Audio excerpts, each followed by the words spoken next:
Hello, welcome back to the channel. So, out of all of the archetypes in the game right now, Break is probably the most infamous one, since it was basically the main one besides follow-up in 2.0. And besides how people feel about it, I do think it was at least a good mechanic, even if it did get oversaturated in the end. And the main mechanic of it was Super Break, which kind of just makes the whole thing basically work at all, because it is the main source of damage. But before Super Break, the devs did attempt to try and make some Break characters work, and I kind of want to look back at them and see why they don't really work that well now. The first of these characters is Sushang, who, like most of the 1.0 4 stars, is just really outdated. The main problem is her skills scaling off of her attack, but she wants to, break enemies because of how her skill works, and also her traces. She kind of has this weird hybrid scaling thing going on, where she's kind of a mix between a crit attacker and a break effect attacker. So she doesn't really work, and it's just hard to get good damage out of it. And also, because she mainly scales off of attack, she doesn't really benefit that much from Super Break, making her damage a lot lower, because if you just fully invest into Break, then her actual normal skill damage is not really going to do that much. And you kind of need to break enemies when you're playing her, because without hitting weakness broken enemies, her skill only has a 33% chance to trigger the extra hit, which is pretty bad. Her ultimate does at least give an okay buff, but the extra triggers only do 50% of the damage. That is so low, which makes her already not great damage even worse. Like I said, you could maybe go a full Break build, but if you're mainly relying on Super Break to do the damage, why wouldn't you just use any other Break character for that? On top of that, her traces are also just not that great. Her first trace is really bad, probably the worst one out of all of them, because you have to be 50% or lower for it to activate, which you aren't really going to stay that low most of the time unless you're using a shielder. But even then, you're just going to have a shield to protect you anyway. And half the time you just won't even get the effect, because it's only a chance to not get attacked. But I think the thing that makes this even worse is that this is the exact same trace as Xueyi's A2. This is what I mean when I say that a lot of the older characters are outdated, and they just had no idea what they were doing back then, because there's some stuff that is literally just copy and pasted. Her A4 also just doesn't really work, since it takes so long to stack it up all the way, because without the ultimate state, it only triggers once. You're only getting a 2.5% increase, which is barely anything. But even if you get it to max stacks, it's only a 25% damage increase, which is not that much, when the base damage that the talent does is only 100%. Her idolines also just feel really underpowered, or are just straight up bad.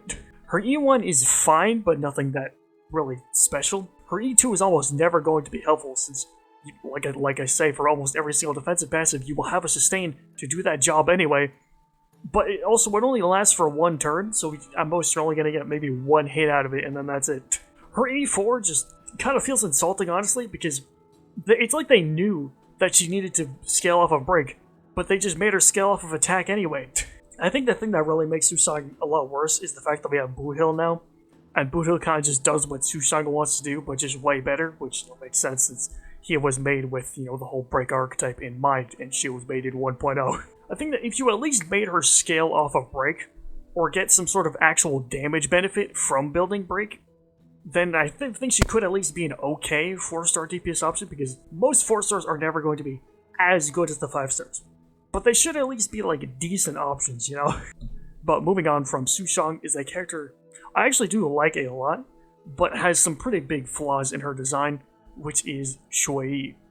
Xueyi feels like the first real attempt to make a Break character. Sushang is kind of a Break character, but not really.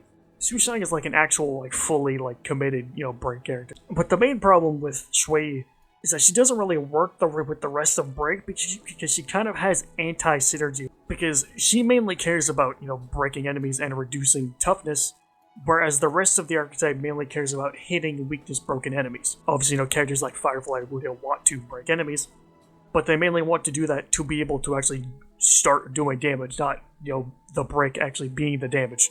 So someone like Ruan Mei, who would otherwise be a really good partner for Xueyi, because she stops enemies from regaining toughness, she doesn't really work that well, because it stops her from, getting more karma stacks. She can at least benefit from Super Break, since she wants to build Break because of her A2, which is basically what a lot of her build revolves around. But then she also has a similar problem to Sushang, which is hybrid scalings.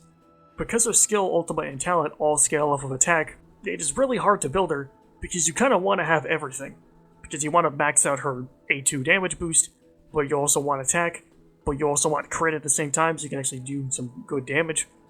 You basically need everything on her, so it's most of the time it's just not worth it to build her over like any other Break character who is a lot easier to build. And even if you get her built enough, the other options are still just a lot easier to use.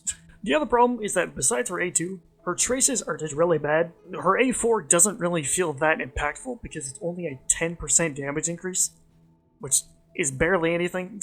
And her A6 doesn't even really feel like a trace.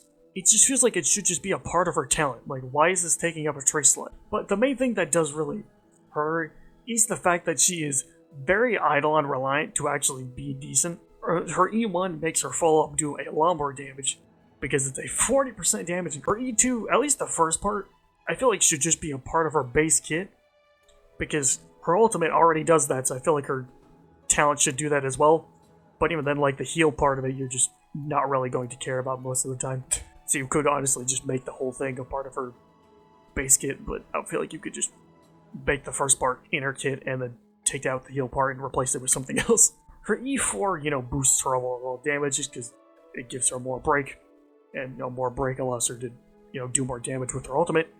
And then the main one, which is her E6, makes her a lot faster and a lot more consistent to play, because one big problem with her right now is that she gets very slow, because, once all the enemies are broken, you can't really get more karma stacks, so you kind of have to wait for the enemies to, get back up and go and, fight them again, which is why she's pretty good against fast enemies, but not that great against, like, slow enemies, which makes her pretty inconsistent without E6. But even with E6, she is still pretty inconsistent. Xueyi is one of those characters that feels so close to being good, but just falls short because of the design problems with her kit. And I think there are two things that they could do. Either make all of her scalings be, break effect instead of attack, or allow her to get karma from reducing toughness and hitting weakness broken enemies, making her work a lot better with characters like Raw and Mei, just making it a lot more easier and consistent to be able to get karma stacks, so you don't have to just wait for the enemies to get their toughness back to be able to get more stacks. Or just do both of them, even though, to be fair, I think if you did both of them, that might make her a bit too good, but she does at least need, something to make her feel a bit better. At the end of the day, even if in a lot of my videos I do kind of trash on Break a lot for being pretty linear in its gameplay, and a lot of the teams just feeling very similar to one another, I do still like Break, and looking back at what we could have gotten does make me like it a bit more. But I do hope that they go back and kind of fix these characters' kits, because I feel like if they actually came out, today, they would actually be pretty good. But just because they came out back then, they have, pretty big flaws in their kits that just make them not really work with the rest of Break. But what do you guys think? Let me know in the comments below. Like, subscribe, and I will see you in the next one.